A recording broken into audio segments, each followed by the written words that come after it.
আমাকে ঘর থেকে বের করে দিয়েছে। কি বলিস, তোকেও বের করে দিয়েছে? হ্যাঁ, আমারও তো ঝগড়া হয়েছে, আমিও বের হয়ে আসছি। আর শুনেছি আমাকে নাকি ছেড়ে দেবে বলছে। দিদি দিদি আমাদেরও ঘর থেকে বের করে দিয়েছে। তোদেরও? বুঝতে পারছি, আজকের এই অবস্থার জন্য আমরা নিজেরাই দায়ী। সমাজে নারীর অধিকার নিয়ে আমরা এত বেশি মাতামাতি, এত বেশি লাফালাফি করছি যে সমাজে নারীর যে সম্মান সেটা আমরা নিজেরাই নষ্ট করছি।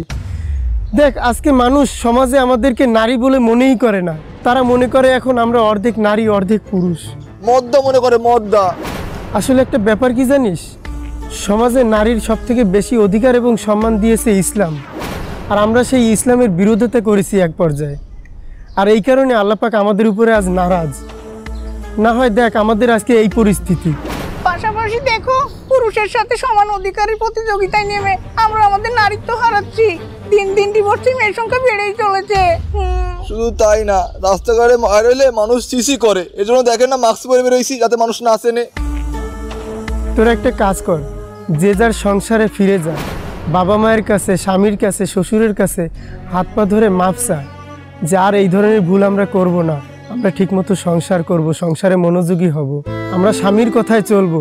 ঠিক বলেছো দিদি, আমরা স্বামীদের রাজা বানিয়ে তাদের রানী হয়ে থাকবো।